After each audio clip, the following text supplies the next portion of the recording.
और इसी बीच एक और बड़ी खबर की ओर भी रुख करेंगे। देहरादून से ये खबर रखी कि उत्तराखंड में रजिस्ट्री शुल्क में बढ़ोतरी हुई। रजिस्ट्री शुल्क में संशोधन किया गया। अब प्रत्येक रजिस्ट्री पर बढ़ा हुआ शुल्क देना होगा। राजस्व बढ़ोतरी की दिशा में सरकार 72 कदम उठा रही है। तो उत्तराखंड में रजिस्ट्री शुल्क में बढ़ोतरी हुई है। रजिस्ट्री शुल्क में संशोधन किया गया। अब प्रत्येक रजिस्ट्री पर बढ़ा हुआ शुल्क देना होगा।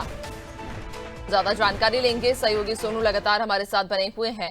सोनू, उत्तराखंड में रजिस्ट्री शुल्क में बढ़ोतरी हुई है और कहा जा रहा है कि अब प्रत्येक रजिस्ट्री पर अब ये बढ़ा हुआ शुल्क लोगों को देना होगा। देखिए नैन्सी, ये 10 साल में संशोधन किया गया है और उत्तराखंड में जो रजिस्ट्री शुल्क है, अब इसको आप इस रूप में भी देख सकते हैं कि जो बढ़ोतरी की गई है लगभग 2 गुना हो गई है। और ये जो 2 गुना बढ़ोतरी हुई है, इसमें अभी तक जो था वो एक जो प्रावधान थे वो 25,000 का एक धनराशि जो है उसका भुगतान करना होता था। लेकिन चूंकि 10 साल पहले संशोधन हुआ था, अब 10 साल बाद इसमें संशोधन किया गया और ये लगभग 50,000 के लगभग हो गई, 2 गुना की धनराशि हो गई है। क्योंकि प्रावधान ये भी थे कि एक निश्चित धनराशि की रजिस्ट्री से ज्यादा की धनराशि की जो रजिस्ट्री होगी उसमें 2% के प्रावधान भी थे। तो ऐसे में जो वित्त विभाग है उसके आदेशों के बाद जो है, जो महानिरीक्षक निबंधक हैं यानी आईजी स्टाम्प कार्यालय की ओर से भी ये पत्र सभी जिलों के जिलाधिकारियों को जारी कर दिया गया है।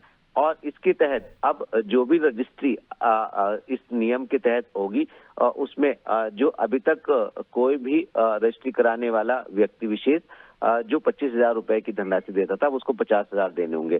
तो इसको अगर आप एक व्यक्ति के लिहाज से देखेंगे तो ये कहीं ना कहीं आर्थिक झटका है। जबकि सरकार का ये मानना है कि जो रजिस्ट्री पर ये शुल्क बढ़ोतरी की गई है, इसको राजस्व बढ़ोतरी के लिहाज से एक बेहतर कदम सरकार का माना जा रहा है।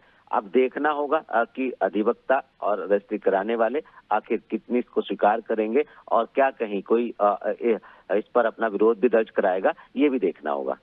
बिल्कुल, चूंकि अब कहीं ना कहीं लोगों की जेब पर इससे भार तो पड़ेगा ही। जिस तरह से आपने भी कहा कि अब ये देखना लाजमी होगा कि क्या लोग इसे पॉजिटिव वे में स्वीकार करेंगे या फिर इस पर विरोध देखने को मिलेगा। लेकिन अगर हम बात उस व्यय की करें जो अधिक उन्हें देना होगा या जो शुल्क उन्हें अब अधिक कहीं ना कहीं देना पड़ेगा, वो लगभग कितने प्रतिशत की बढ़ोतरी की गई है और इससे लोगों के लिए अब कितना अधिक पैसा उन्हें देना पड़ेगा? और देखिए नैन्सी, ये सीधे सीधे डबल हो गया है, 2 गुना इसको कर दिया गया है। अभी तक जो व्यवस्था थी, जो 10 साल पहले संशोधन हुआ था, उसमें प्रत्येक रजिस्ट्री पे 25,000 रुपए की धनराशि जो है वो सरकारी फीस के तौर पर देनी होती थी। लेकिन अब क्या है कि अब कोई भी रजिस्ट्री होगी तो उसमें 50,000 रुपए की धनराशि की अदायगी आपको करनी होगी। और प्रावधान ये भी थे, जब साल 2015 में रजिस्ट्री शुल्क में साल 2015 में रजिस्ट्री शुल्क को 10,000 रुपए से बढ़ाकर 25,000 रुपए किया गया था, यानी आज से कई साल पहले।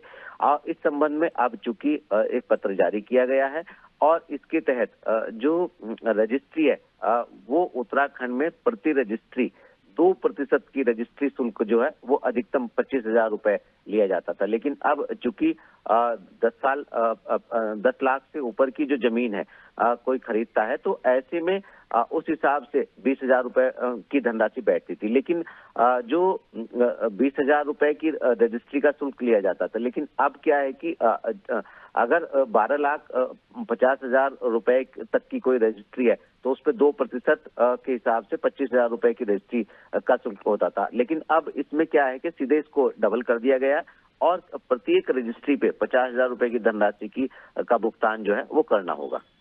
बिल्कुल, यानी कि अब सीधे सीधे ये जो शुल्क है इसे डबल किया गया है। लेकिन अब कहीं ना कहीं ये देखने वाली बात होगी कि लोगों की इस पर क्या प्रतिक्रिया होती है। बहुत शुक्रिया आपका जानकारी साझा करने के लिए। तो आपको बताते चले कि अब रजिस्ट्री शुल्क में संशोधन किया गया है, इसमें बढ़ोतरी की गई है और अब प्रत्येक रजिस्ट्री पर बढ़ा हुआ शुल्क लोगों को देना होगा।